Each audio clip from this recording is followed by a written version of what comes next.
Let me ask you, before I delve deeper into what is bucketization and how do you go about bucketization to solve your DILR issues this year, let me ask you, can you anybody tell me what are the सब varieties inside arrangement? Arrangement के बारे में बात करते हैं.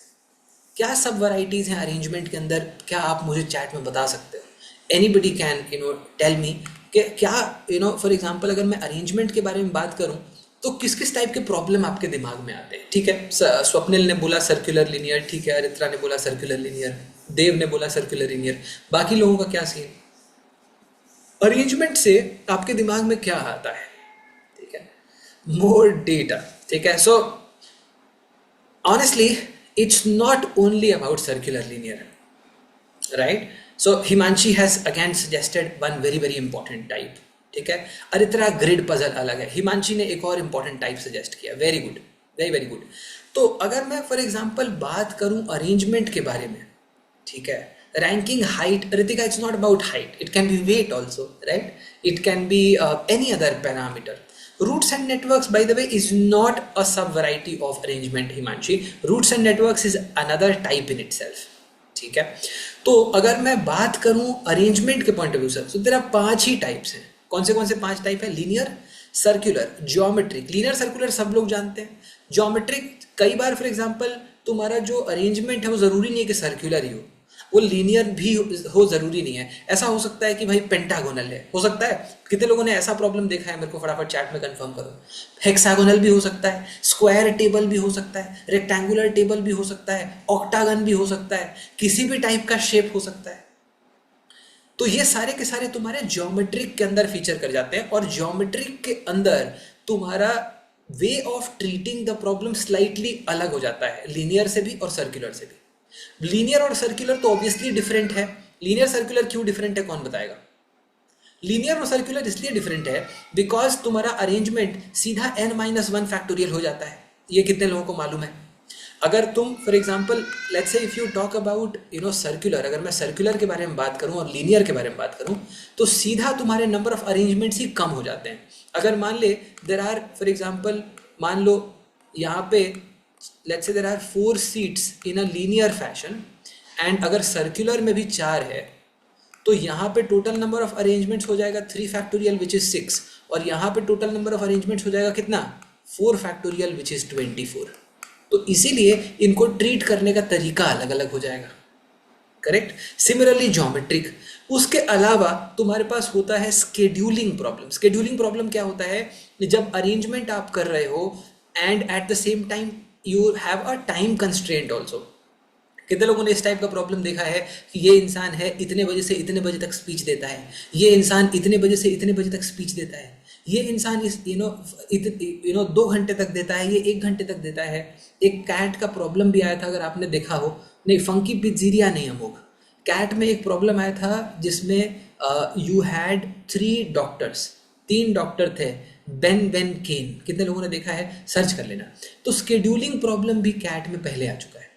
ठीक है, तो scheduling as a type is a very very important type. और स्केड्यूलिंग प्रॉब्लम आप अगर, कितने लोग यहाँ पे ऐसे हैं जो ऑपरेशंस मैनेजमेंट में जाना चाहेंगे आगे जाके? how many of you wanted to get into operations management, getting into supply chain, logistics, इस टाइप के रोल्स में कितने लोग हैं जो जाना चाहते हैं? ऐसे लोगों के लिए तुम्हारा स्केड्यूलिंग प्रॉब्लम बहुत इंपॉर्टेंट हो जाता है. रिमेंबर, जो तुम DILR में अभी पढ़ रहे हो ना, काफ़ी चीज़ें आगे जाके रेलिवेंट होने वाली हैं. Specially data crunching skills, specially तुम्हारा स्केड्यूलिंग प्रॉब्लम, स्पेशली तुम्हारा routes and networks. Routes and network problem FMCG में बहुत इंपॉर्टेंट होता है, बिकॉज FMCG का जो डिस्ट्रीब्यूशन चैनल होता है ना, उसमें रूट्स एंड नेटवर्क्स के ही प्रॉब्लम लगते हैं.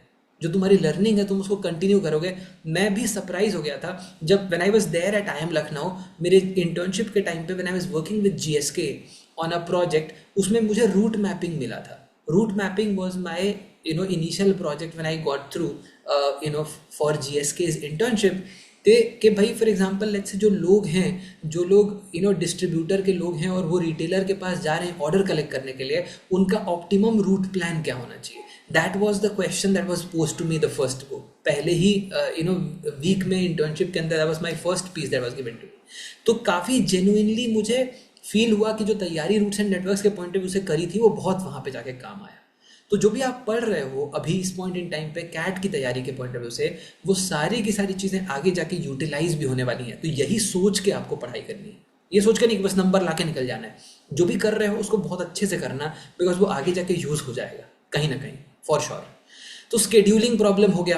अच्छा, कितने लोगों ने सीक्वेंसिंग देखा है कि ये आगे आएगा, ये पीछे आएगा, ये 3 नंबर पे आएगा, ये 5 नंबर पे आएगा, ये 7 नंबर पे आएगा, ठीक है, ये दो लोग हैं जो 11 नंबर पे आएंगे, ठीक है। जो रैंकिंग ओरिएंटेड प्रॉब्लम्स होते हैं वो तुम्हारा सीक्वेंसिंग टाइप में आ जाता है। तो है अरेंजमेंट का ही सब टाइप, लेकिन वो आ जाएगा तुम्हारा सीक्वेंसिंग के अंदर।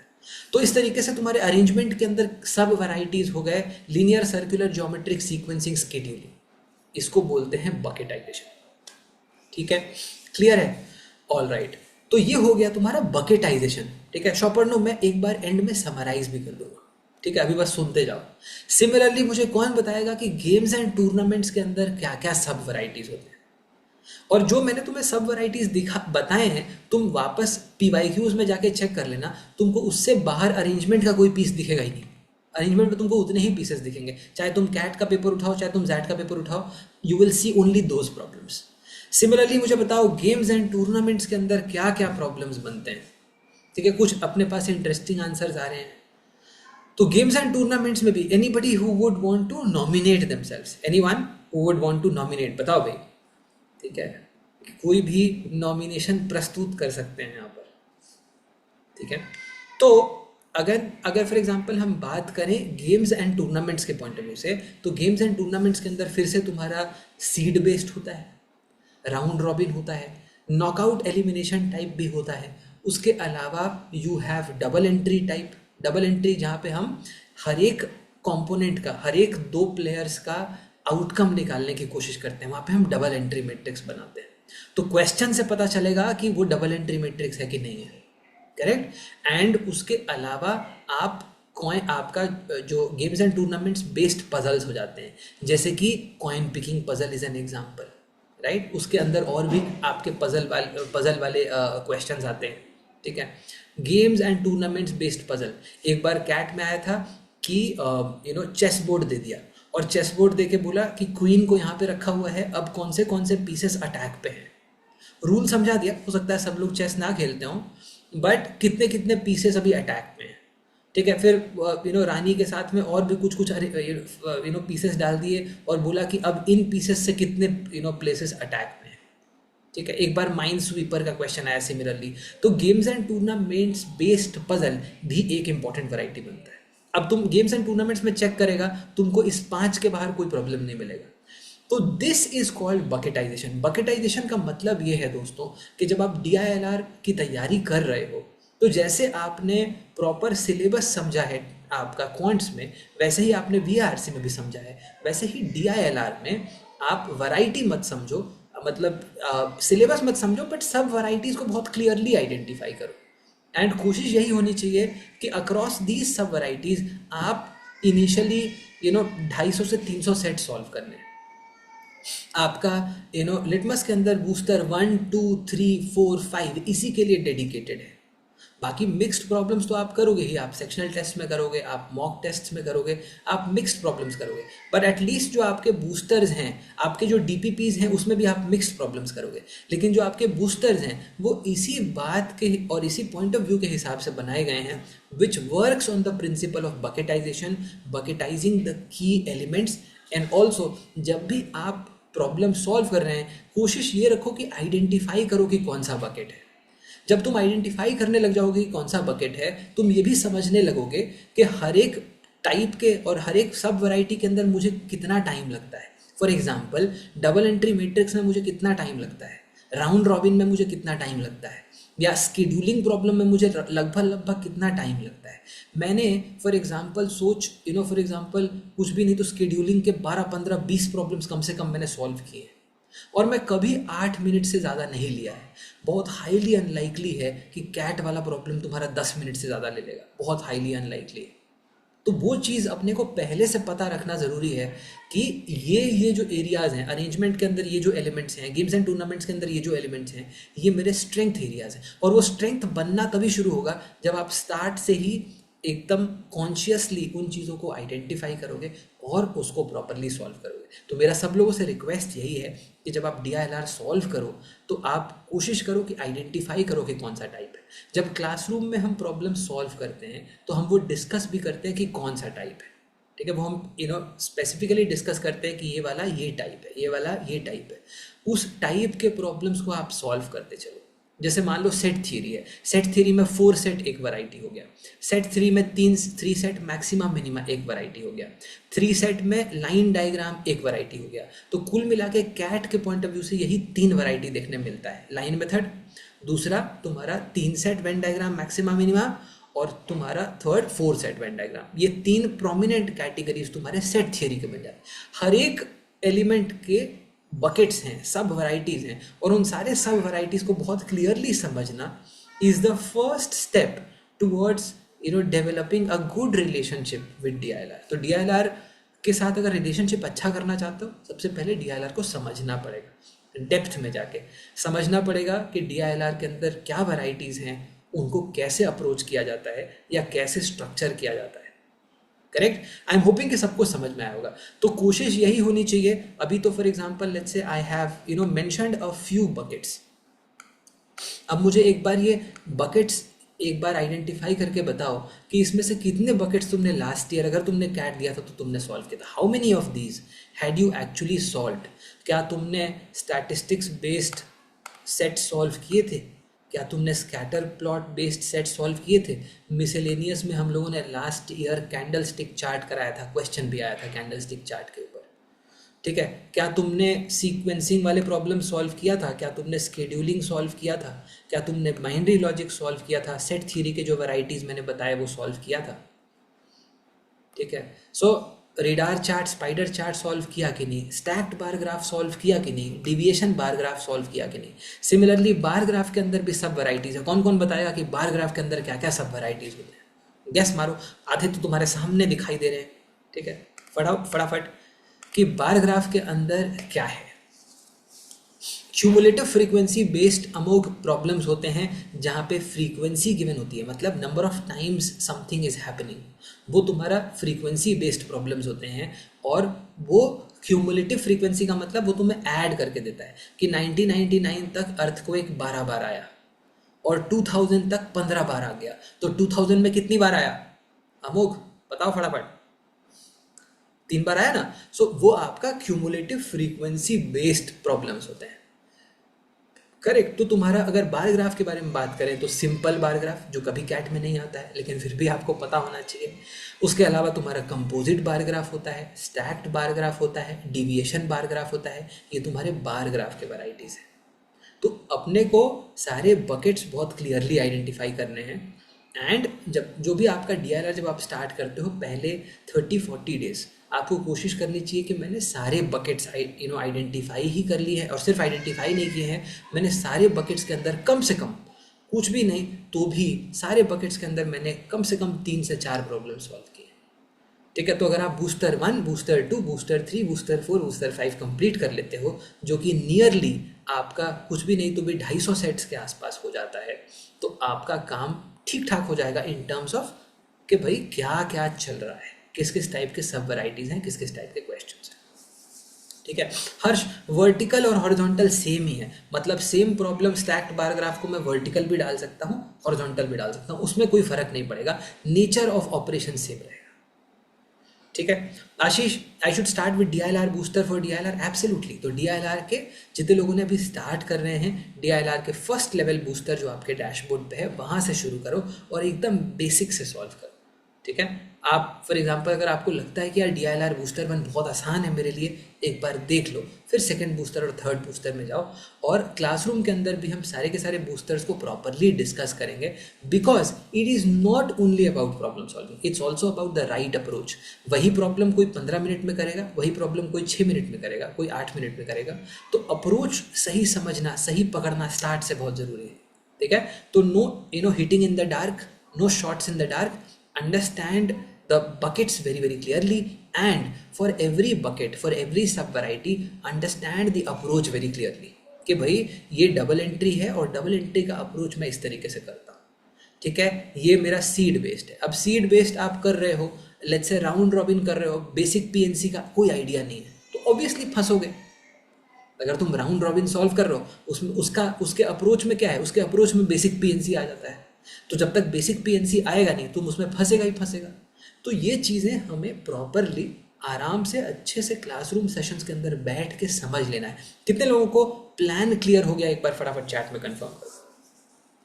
तो थोड़ा सा प्लान DILR का I wanted to align very very clearly with everybody. Anyone having any difficulties in terms of the plan for DILR? Honestly मैं तुम्हें पहले से बता देता हूँ, एक एलिमेंट जो सबसे ज़्यादा सरप्राइज करता है वो DILR है, और काफ़ी लोगों का खेल एकदम ख़राब कर देता है। ठीक है, वो खाली क्वांट्स और VRC करते रहते हैं, उड़ जाता है DILR। तो DILR को टेक इट वेरी सीरियसली, ये मतलब गेम चेंजर है। ठीक है ना। शॉपर्नो बोल रहा है sir you will share this PDF। अरे ऑलरेडी तेरे डैशबोर्ड पे कितनी बार शेयर कराएगा भाई शॉपर्नो भाई। ठीक है, if you are having any difficulties finding it, I will share it once again. ये जो आपका बकेट्स है ये मैं अलग से आपके साथ फिर से शेयर कर दूंगा ऑन योर स्टडी ग्रुप्स। ठीक है, तो वो भी मैं शेयर कर दूंगा। बट यू नो शॉपर्नो भाई, एक्साइटमेंट अच्छी बात है। ठीक है, so if you know what your objective should be, जब आप बूस्टर 1 2 3 4 5 आप जब सॉल्व करते हो तो आपका ऑब्जेक्टिव बहुत सिंपल होना चाहिए कि हर एक सब वैरायटी समझना है और हर एक सब वैरायटी का अप्रोच समझ में आना चाहिए, और मुझे इतना भी क्लियर हो जाना चाहिए कि मेरे स्ट्रेंथ्स कहाँ कहाँ पे। ये कितने लोगों को समझ में आए। अब ऐसा भी हो सकता है कि कुछ लोग अरेंजमेंट में एकदम ही गॉड लेवल है और पजल्स में फंसते हैं। ठीक है, तो सब वैरायटी आइडेंटिफाई करना ज़रूरी है, ये भी आइडेंटिफाई करना ज़रूरी है, मेक श्योर करना ज़रूरी है कि हर एक सब वैरायटी के अंदर प्रॉब्लम मैंने सॉल्व किए होने चाहिए, मल्टीपल प्रॉब्लम्स। एंड थर्ड, मेरा स्ट्रेंथ क्या है।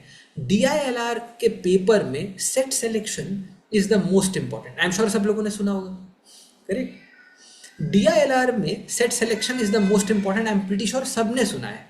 बट करना कैसे है, इसका कोई राइट और रॉन्ग आंसर नहीं है। इसका आंसर एक्चुअली सेल्फ डिराइव्ड होता है। सेल्फ डिराइव्ड मतलब कि मैं डबल एंट्री में अच्छा हूं तो मैं डबल एंट्री करूंगा, तुम अरेंजमेंट में अच्छा तुम अरेंजमेंट करेगा। ठीक है, so that is something which will come from inside not from outside. We keep searching the answer to that outside, कि कोई मेरे को बता दो कि DILR में सेट सिलेक्शन का तरीका क्या है, या DILR में सेट सिलेक्शन का कोई स्टैंडर्ड थंब रूल नहीं है। ठीक है, DILR में सेट सिलेक्शन, ठीक है, का तरीका और how to get rid of procrastination, ये दोनों के दोनों क्वेश्चंस लोग एक्सटर्नली सॉल्व करना चाहते हैं। कितने लोग हैं यहाँ पे जो प्रोक्रेस्टिनेशन का प्रॉब्लम का सोल्यूशन बाहर से ढूंढ रहे हैं यहाँ पे बहुत सारे लोग, प्रीटी श्योर। ठीक है, कि बाहर ढूंढ रहे हैं कि बाहर से कोई सोल्यूशन नहीं मिलेगा। ये सेल्फ सॉल्वेबल प्रॉब्लम्स है, इसका सॉल्व करने के लिए जो तुम्हें मटेरियल चाहिए वो तुम्हें मिल जाएगा।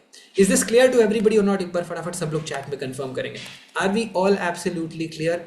देव, is this clear? Kaushal, Nikita, Mohit, अतिसर, Ashish, Harsh, Himanshi, everybody, anybody having any difficulties? मैं अभी आपको एक प्यारा सा टाइप दिखाऊंगा और टाइप देख के पहले तुम ये आइडेंटिफाई करना कि कौन सा है।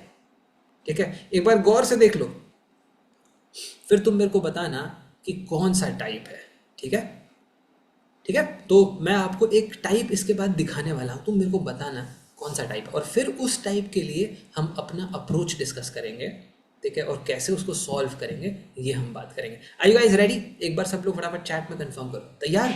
तो चलो एक बढ़िया सा पीस दिखाता हूँ, तुम मेरे को बताना कि कौन सा टाइप है, और फिर उस टाइप के अगेंस्ट में मैं तुम्हें अप्रोच बताऊंगा।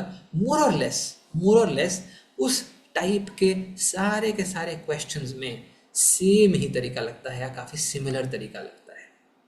Are we all good? Are we all good? Perfect, all right. चलो आओ देखते हैं दिस।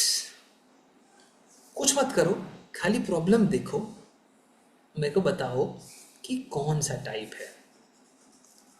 कौन सा टाइप है पहले वो बताओ। सुडोकू पजल अस्तित्व कोई टाइप नहीं है, सुडोकू नहीं। सुडोकू का नेचर आ सकता है किसी में। Nikita absolutely correctly identified. ठीक है, बिल्कुल ठीक आइडेंटिफाई किया गया है यहाँ पर।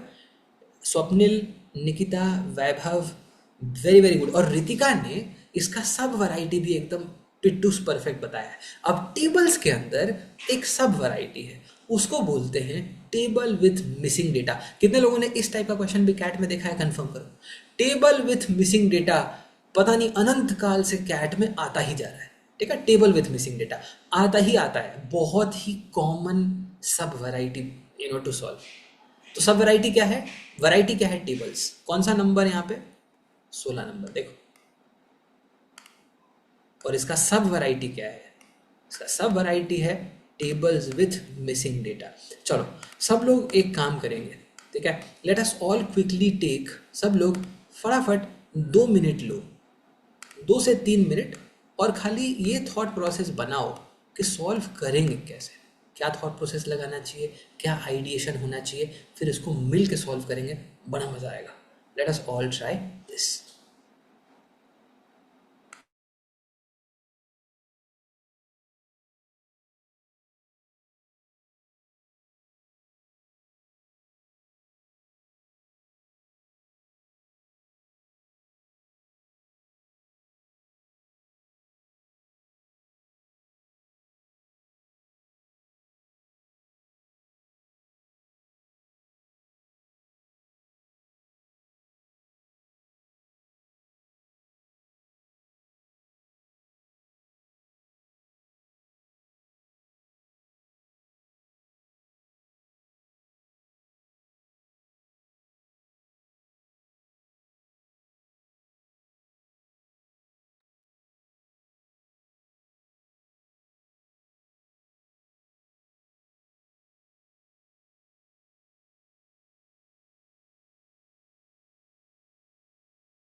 चलो देखते हैं कि टेबल्स विथ मिसिंग डेटा का क्या करना है।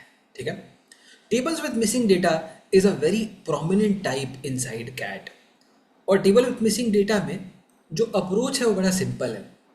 ठीक है, इसके तीन पार्ट्स, और जनरली डीआईएलआर के अंदर तुम्हें तीन पार्ट देखने को मिलेगा। सबसे पहला part is understanding, second part is structuring, and third part is problem solving. Okay, अगर तुम्हारा पहला ही वाला पार्ट नहीं काम कर रहा है, कि समझ ही नहीं आया, भाग जाओ। उसमें टाइम नहीं वेस्ट करना है। कितने लोगों को ये समझ में आया? तो कितने लोगों को ये प्रॉब्लम समझ में आया, पहले वो कंफर्म करो। अगर तेरा अंडरस्टैंडिंग लेवल पे प्रॉब्लम गया तो तुम्हारा खेल उसमें ख़त्म है। उसके अंदर टाइम नहीं वेस्ट करो, वो तुम्हारा टाइम भी वेस्ट कर देगा और बाकी सेट को भी बर्बाद कर देगा। तो सबसे पहला लेवल तुम्हारा अंडरस्टैंडिंग है। कितने लोगों को ये प्रॉब्लम क्लियरली समझ में आ गया? अच्छा, अंडरस्टैंडिंग के अंदर एक और कंपोनेंट है, that is understand and deduce. Deduce मतलब not everything is as it is written. तो आपको you have to make sense of what is written. ठीक है, let me give you an example. मैं आपको बहुत सिंपल एग्जांपल बताता हूँ। देखो, if you look at this problem, okay, so there are 5 subjects यहाँ पे, अलजेब्रा से लेके स्टैटिस्टिक्स तक, and there are 5 students Gauri से लेके वर्षा तक। ठीक है, टेबल बन गया है। The marks scored by Swati by students in each of these subjects were only from 10, 11, 12, 15, 16, 17, 18, 19. Okay. The marks scored by any student in any two subjects were not the same. Similarly, the marks scored by any two students in the same subject were not the same. Correct? तो इसका मतलब numbers आपको repeat नहीं करने हैं row and column में। ये कितने लोगों को समझ में आया? तो अब ये वाला जो पीस हमने समझा, हमने इसके अंदर से एक डिडक्शन किया, चाहे छोटा सा ही डिडक्शन किया, एंड दैट इज कि row wise and column wise numbers repeat नहीं होने चाहिए। कितने लोगों को क्लियर समझ में आया? तो इट्स नॉट कि लाइन बाय लाइन बस समझ लेना है कि हिंदी इंग्लिश में दिया हुआ है हिंदी में समझ लिया उसको, नहीं।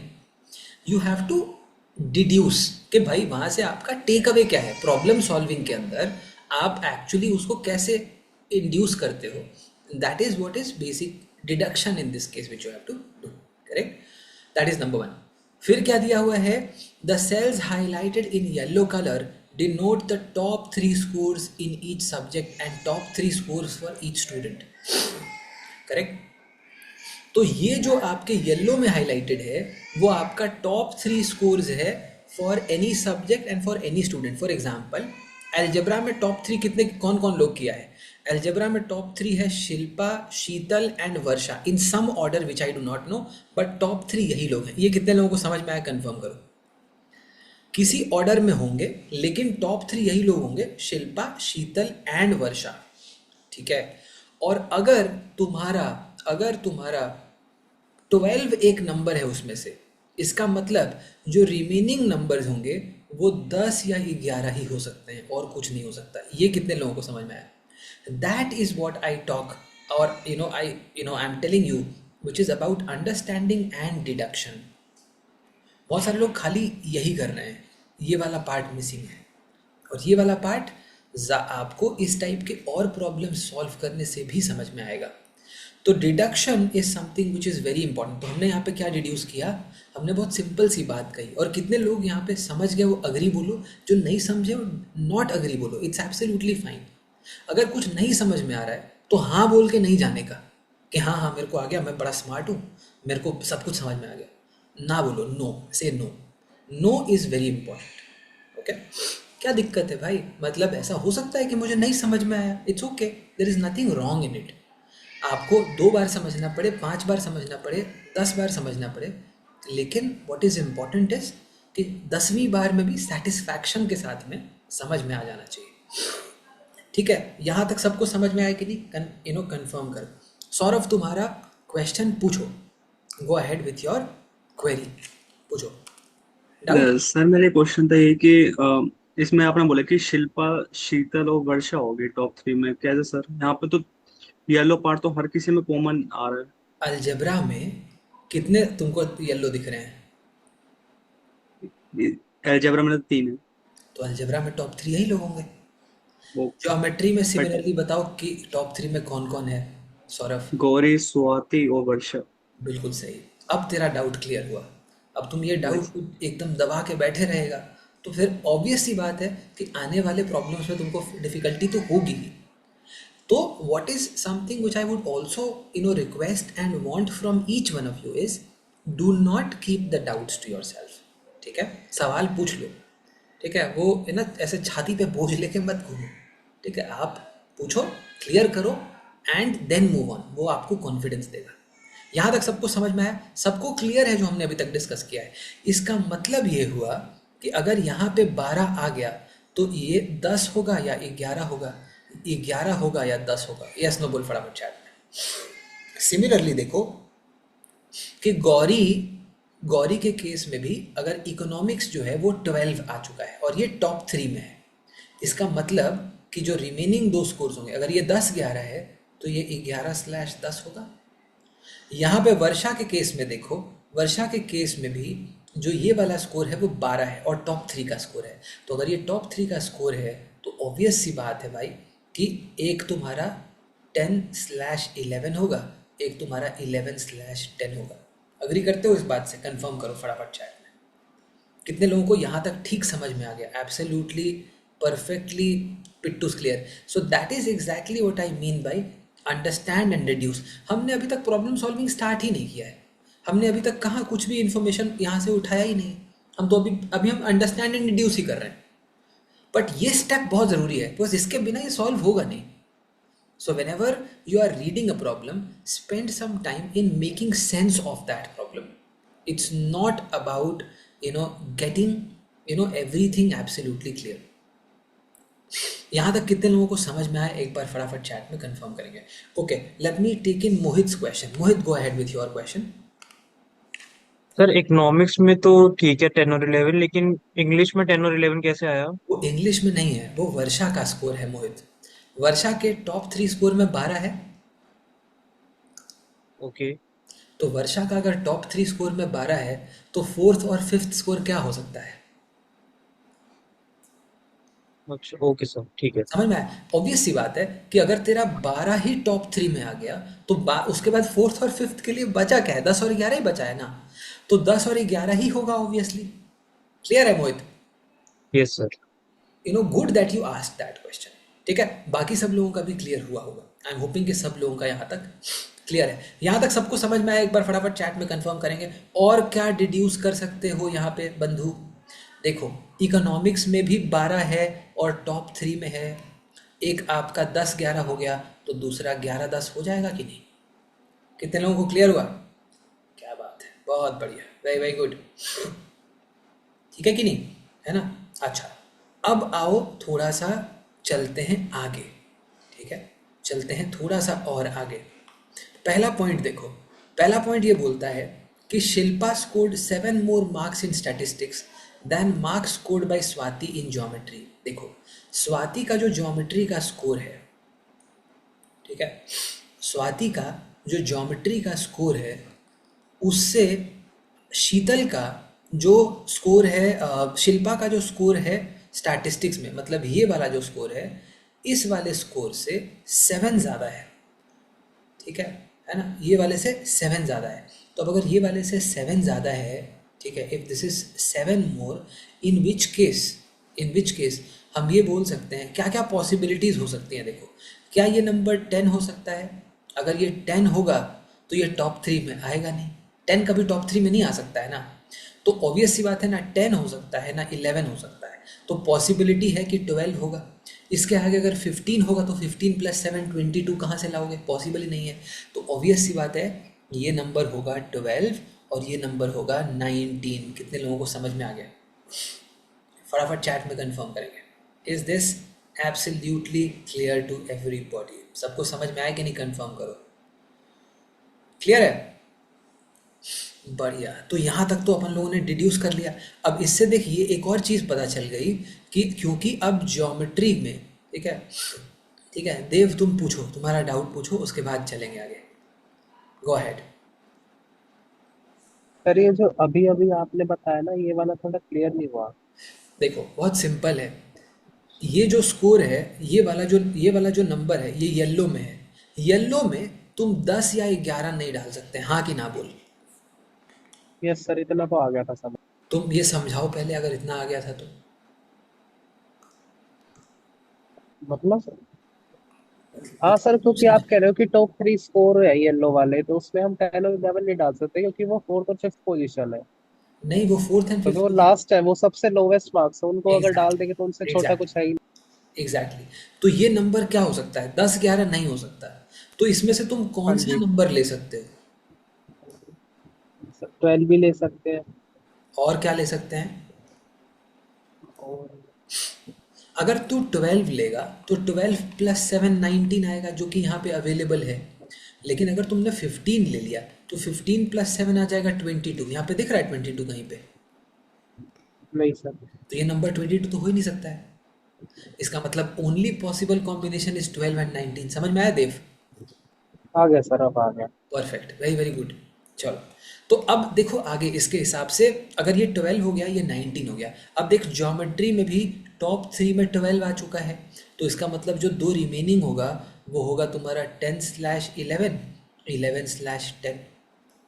एंड क्योंकि स्वाति का 12 टॉप 3 में है, इसका एक 11 10 है, तो दूसरा 10 11 हो जाएगा। तुम देखो जितने भी इसमें वाइट सेल्स थे ना, उन सब का हमने एक आइडिया लगा लिया कि भाई 10 या 11 में से ही कुछ होगा। ये कितने लोगों को समझ में आ गया, एक बार कंफर्म करो। तो हमने प्रॉब्लम समझते समझते ही काफ़ी हद तक इसको सॉल्व कर दिया है।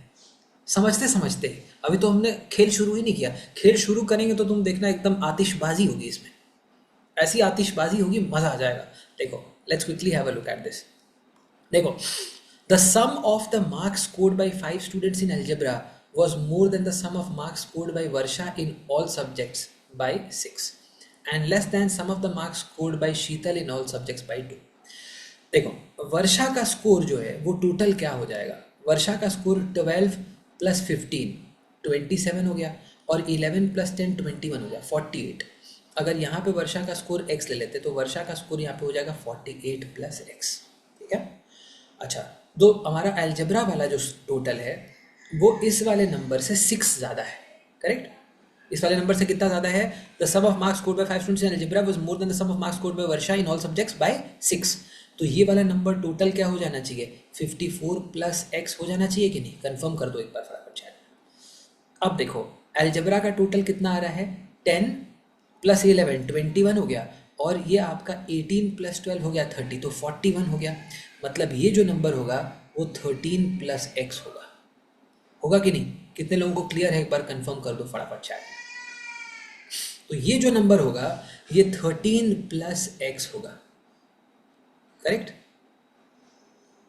फिर से देखो, अगर क्लियर नहीं है वापस से देखो। ये टोटल हो गया 54 प्लस एक्स। इस सारे नंबर्स का टोटल करके देखो, 18 प्लस 12 हो गया 30, 10 प्लस 11 हो गया 21, तो 51 हो जा रहा है। तो ये नंबर x प्लस 3 हो जाएगा। 54 प्लस x में से सब्ट्रैक्ट करेंगे, x प्लस 3 आ जाएगा। अब मुझे बताओ, दो नंबर्स तुमको इसी में से लेना है और x और x प्लस 3 बनाना है, क्या ले सकते हो? रिमेंबर, ये तुम्हारा टॉप 3 में है, तो 10 11 लोगे ही नहीं। 12 लोगे, 12 ले ही नहीं सकते, 12 ऑलरेडी आ गया है। 15 नहीं ले सकते, 15 भी आ चुका है। तो ओनली पॉसिबिलिटी इज 16 प्लस 3 19। तो ये नंबर हो जाएगा 16 और ये नंबर हो जाएगा 19। कितने लोगों को समझ में आया कंफर्म करो। देख रहा एकदम, एक बार तुमने प्रॉब्लम सही अंडरस्टैंड कर लिया ना, इस मिसिंग टेबल वाले केस में structure is primarily not important, because structure तो वही है सामने तुम्हारे। तो स्ट्रक्चर तुमको बहुत ज़्यादा कुछ करना नहीं है। इसमें प्राइमरली रोल दो ही चीज़ों का है, step number 1 and step number 3, that's it. Understanding and deduction कर दिया हमने, अब हम प्रॉब्लम सॉल्विंग वाले स्टेप में आ चुके हैं। तो नंबर 1 स्टेप हो चुका है, नंबर 3 स्टेप में चल रहे हैं। स्ट्रक्चर ऑलरेडी वहीं पे अवेलेबल है, अभी क्या स्ट्रक्चर करेंगे? टेबल बना के तो दिया है, टेबल नहीं दिया होता तो बनाना पड़ता, तो स्ट्रक्चरिंग लगता वहाँ पे। तो इसमें सीधा 1 से 3 में आ जाएंगे। तो ये 16 हो गया और ये 19 हो गया। अच्छा, तो अब यहाँ से पता चल गया कि अगर ये 16 ले लेते हैं तो ये हो जाएगा तुम्हारा 64 और ये हो जाएगा तेरा 70। अब बोल रहा है जो शीतल का स्कोर है वो अलजेब्रा के टोटल से 2 ज़्यादा है, तो शीतल का टोटल हो जाएगा 72। यस नो बोल दे एक बार फटाफट चैट में। तो शीतल का टोटल क्या हो जाएगा? 72। अब शीतल का टोटल एज इज देखो कितना है, 19 प्लस 16 है 35 प्लस 12 है 47, ठीक है।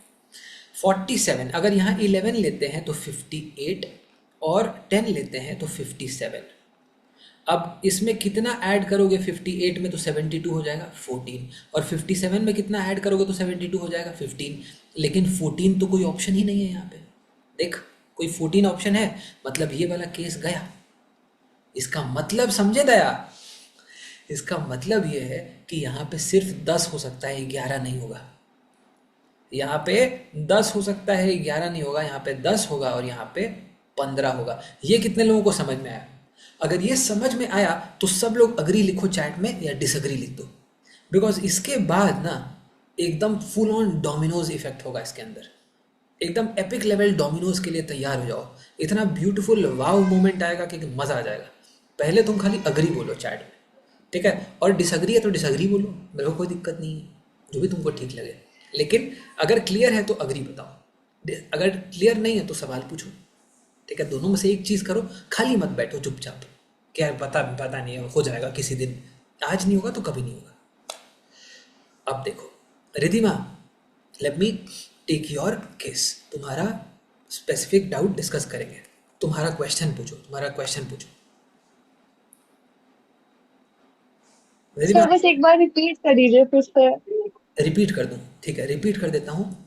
अगर समझ में आ गया तो अग्री बोलो, और अगर नहीं समझ में आया तो नो डिसअग्री लिखो। रिपीट कर दिए, ठीक है।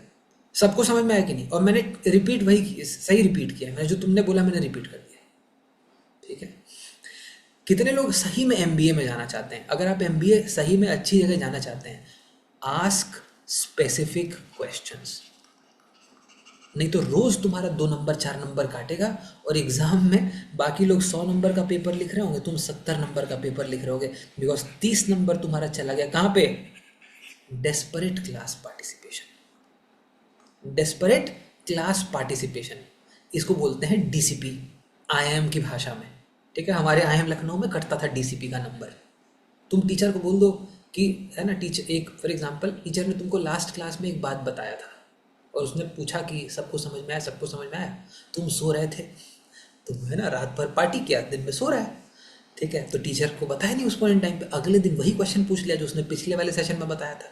उसने भी हे करके, अच्छा ऐसा है क्या, ठीक है, -5 कर दिया, तुम्हारा कांड तुम्हारा हो गया, ठीक है। फिर तुमको समझ में आया कि भाई मैं करने जाता हूँ, काम हो जाता है कांड, ठीक है। तो be a little attentive. Ridhima फिर से रिपीट करता हूँ, बट क्वेश्चन पूछो। क्वेश्चन मतलब मेरा डाउट क्या है। जब तुम अपना डाउट स्पेसिफिकली पूछते हो ना, तुम्हें चीज़ें बेटर समझ में आती हैं। Is this clear Ridhima? Yes sir. अब सवाल पूछो, कौन सा पार्ट नहीं समझ में आया वो पूछो, वही वाला पार्ट बताऊंगा। रिपीट का मतलब तो ये भी है कि स्टार्ट से करो, करेक्ट। तू तेरे को कौन सा नहीं समझ में आया वो बता।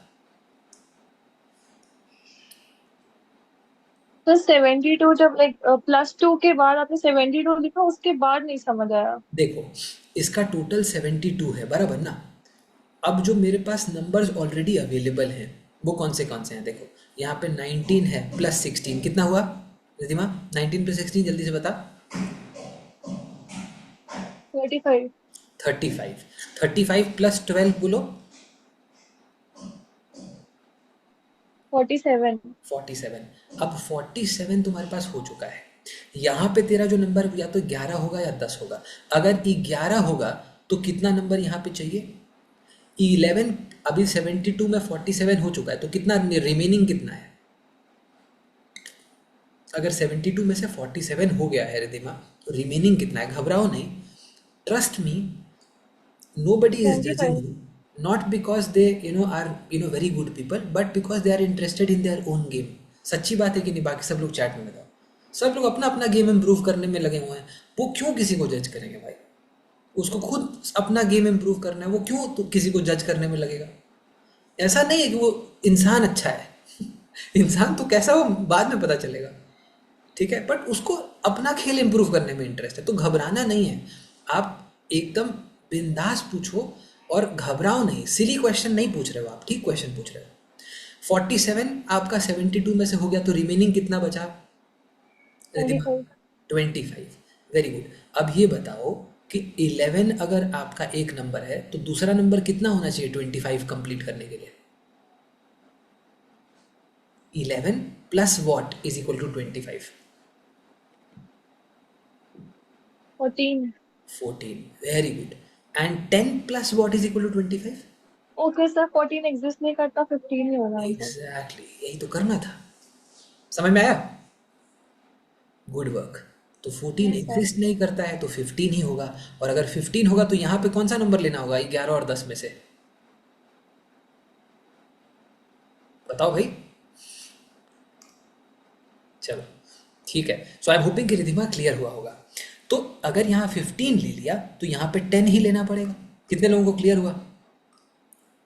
ठीक है, तो यहाँ पे 15 ले लिया तो यहाँ पे 10 ही लेना पड़ेगा, तो 10 ही लेना पड़ेगा। तो यहाँ पे 10 आ जाएगा तो यहाँ पे 11 आ जाएगा। ये कितने लोगों को समझ में आया? यहाँ 10 आ गया तो यहाँ 11 आ गया, यहाँ 11 आ गया तो यहाँ 10 आ गया, यहाँ 10 आ गया तो यहाँ 11 आ गया, यहाँ 11 आ गया तो यहाँ 10 आ गया, यहाँ 10 आ गया तो यहाँ 11 आ गया, यहाँ 11 आ गया तो यहाँ 10 आ गया, यहाँ 10 आ गया तो यहाँ 11 आ गया, यहाँ 11 आ गया तो यहाँ पे 10 आ जाएगा।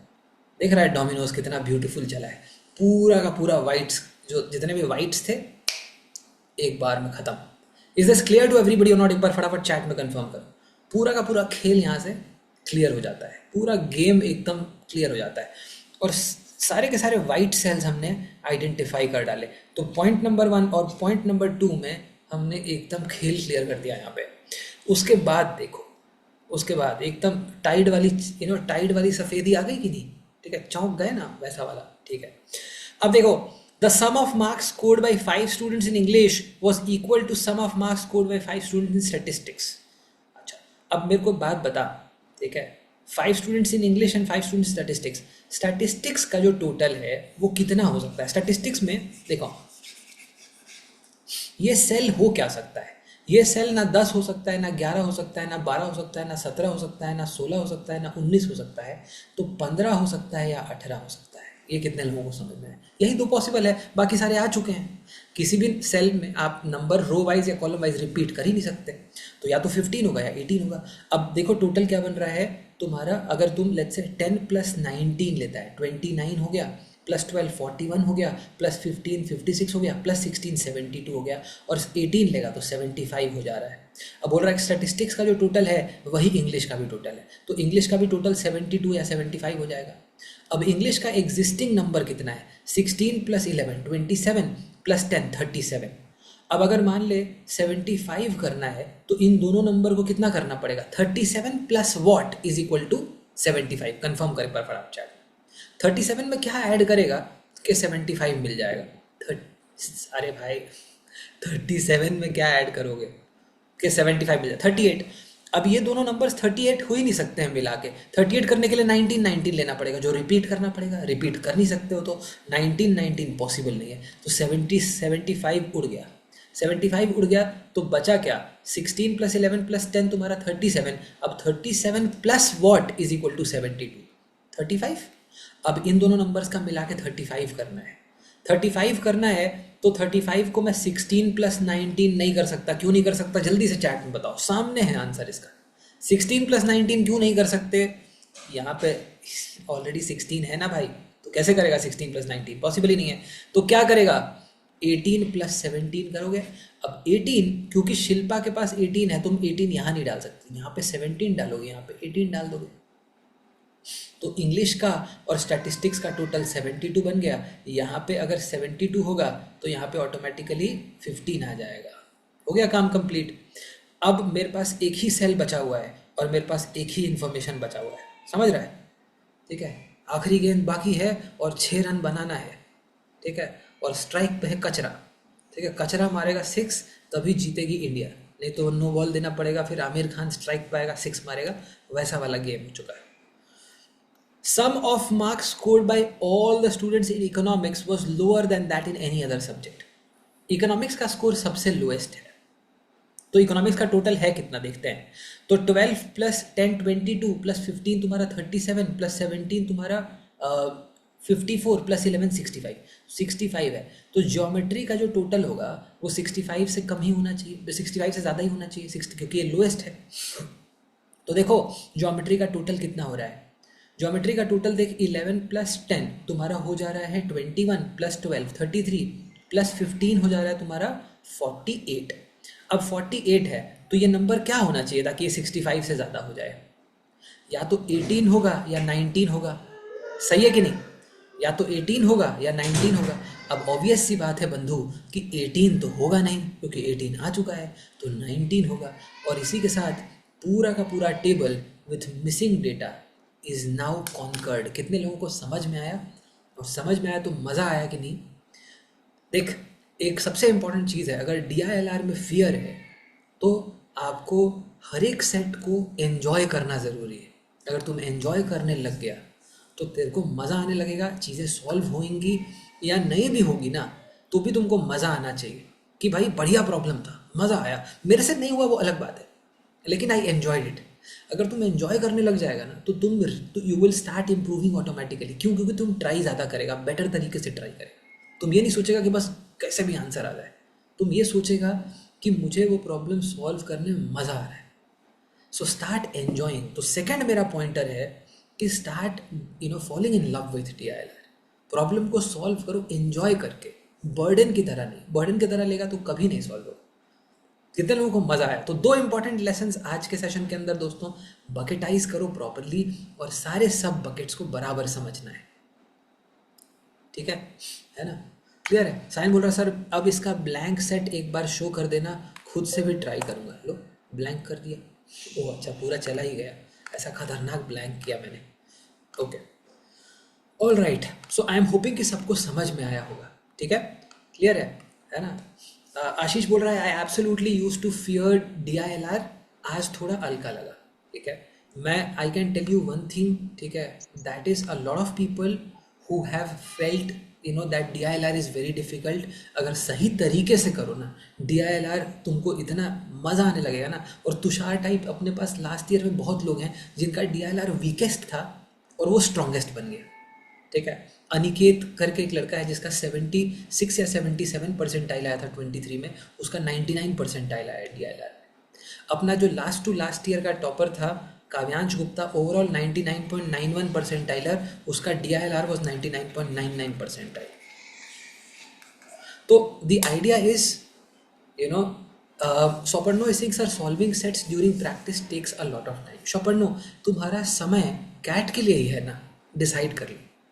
अगर तुम्हारे को और भी कहीं कहीं समय देना पड़ता है तो I will understand, but my point is कि टाइम तो इसी का है, इसी को देना है टाइम, कैट को ही देना है टाइम। तो टाइम दो, इनिशियली लगेगा समय, ठीक है। ये जो सेट था ये 6-8 मिनट से ज़्यादा का नहीं है, बट मैंने आपको प्रॉपरली समझाया समय लेके, हर एक स्टेप को 4 बार पूछा कि समझ में आया कि नहीं आया। तुम भी अपने आप को 4 बार पूछो जब आप सॉल्व करने बैठे हो। टाइम लग रहा है तो लगने दो, ठीक है, लेकिन आप कोशिश ये करो कि आपको चीज़ें प्रॉपरली समझ में आए और दिमाग में हर एक वैरायटी, हर एक बकेट के लिए एक स्ट्रक्चर बने, ठीक है दोस्तों। We will end it here. Some people would have now sessions getting into the classroom also. So I'll take your leave for today. Thank you so much for joining in. It was really lovely interacting with you all as always. God bless you all. Have a great weekend. Take care and bye-bye.